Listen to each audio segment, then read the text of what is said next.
In this video, we will discuss about operating systems. And operating system is an interface between the user and the hardware. If as a user I want to interact with the hardware, or then I want to do some calculations or something, then I have to request the operating system, and then only I can get the hardware, and the process will be completed. And the kernel is the program that is always running inside your computer all the time in the background. And the major objective of the operating system is two. The first one is convenience and the next one is efficiency. First, we have to focus whether the end user will be convenient in using the developed operating system, and the next one, if all the resources are shared properly or not, or in an efficient manner.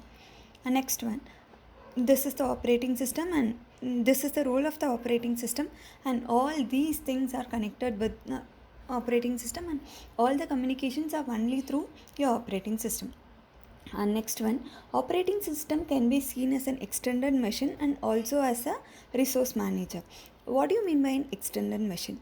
Extended machine is, for example, consider if I want to do some input output operations from input output operation, then I have to depend a lot on the hardware. So for example, consider if I want to read some data from my pen drive or hard disk, then first I have to write the commands, and then I have to address the disk controller registers, and then I have to initiate the IO process. And as a next step, the disk controller will find the requested data in the disk and fetch it from the disk and store it in your buffer. And next one, I have to check the status of the disk controller operation, whether it is finished or not. If it is fine or if it is success, then particular data can be moved to your main memory. Then all these things bring a lot of messy details to the end user. End user doesn't know what is going on, and all the end users are not capable of doing all these operations. So it should be convenient enough for all the end users to work the system. So in that manner we have to design our operating system. For example, consider this picture here. This is your underlying hardware, and in between we are having the operating system, and next one your application program. This operating system provides a beautiful interface from your hardware. Fine. Next one, OS is seen as a resource manager. What is a resource? First of all, a resource is maybe a CPU, a memory, input devices, your external devices connected. Everything is considered as a resource here. If for multiple applications, or for more number of users is going to use your system at a time, then they may fight or compete for these resources. So operating system must handle all these things. The resources should be allocated fairly, and no cross modifications, or the person from one system or one data can access the other data. That is not possible, and all the data should be synchronized. The deadlocks are detected in advance, and if it is not detected, then we have to solve it, and in the near future we have to avoid it. Next one, there are two different views of an operating system. The first view is from the user side, and the next view is from the system side. As a user, we have to focus. If I'm in a single user environment, then I have to focus on the convenience of use and the system performance. If I'm using in a multi-user environment, then the resource sharing should be efficient. This is the view from your user side.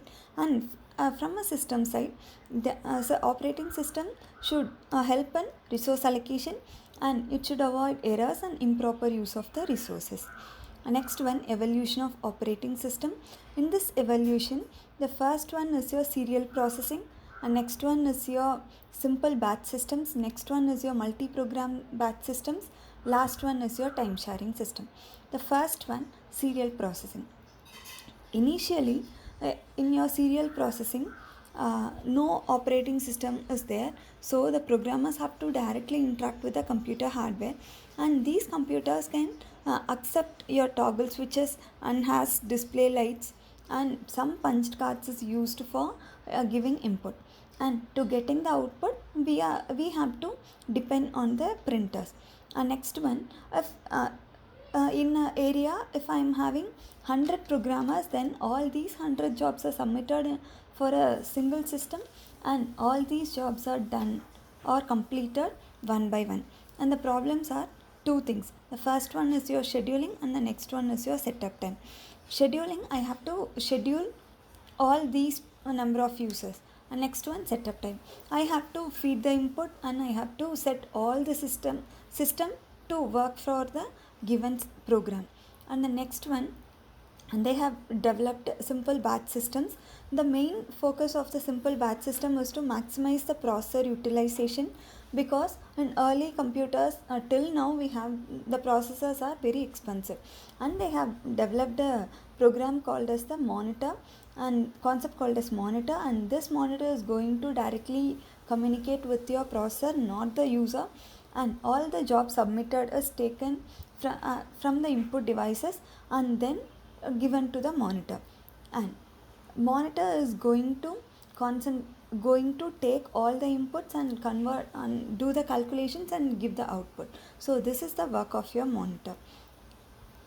And the special type of programming language helped in doing the monitor processes your job control language, and this job control language is going to decide on what type of data we have to use and what compiler we have to use. And next one, the modes of operation. Here we are going to use monitor as a intermediate, or some high-end or privileged instructions are going to handle only by your monitors. We are going to split modes into two. The first one is your user mode, and the next one is your kernel mode. In the user mode, the user program executes in the user mode, and the memory and certain areas of memory are protected from the user. And in the kernel mode, monitor is going to execute inside the kernel mode. All the privileged instructions are executed only via this kernel mode, and protected areas of memory may be accessed only through your kernel mode, not from your user mode. And the next one, the overhead here is the time consuming. Why? Because from the user mode we have to move on to the kernel mode, and from kernel mode we have to switch back to the user mode, so it takes specific amount of time. So that is an overhead for this developed system. So they come up with the concept of multi-program batch systems. In the main focus of this multi-program batch system is to keep the processor busy all the time up to the maximum. Here in the unit programming system, I am having a process program A, and this program A runs for a certain time, and after that it will go to get some resources. Then the processor has to wait for all those times, and at last it comes for the execution, and it will come and it will execute in the processor, and it will wait and will execute in turn till the end of the process. It is going to do only the program A. It is going to waste your processor time. So we are going for multi-programming or multitasking concept. Here in the multitasking concept, we are going to use more number of programs at a time by the programmer. First, program A is executed by the operating your processor. Then if the program A wants some additional resources, it will go out of the processor, so that it will leave space for another process to take up the execution. Next, in this example, program B is going to work for another particular time, and next program C is going to work for the remaining time. In this way we are going to increase the throughput. What do you mean by throughput? A throughput is the number of process and that is going to be completed in a particular time. Next one is the time sharing operating system. In this time sharing operating system, more number of users are going to use our system simultaneously. Only one resources are used here, and it is used for maximizing the processor use. And the main focus is to maximize the processor use in your multi-program system. In your time sharing system, we have to reduce the response time.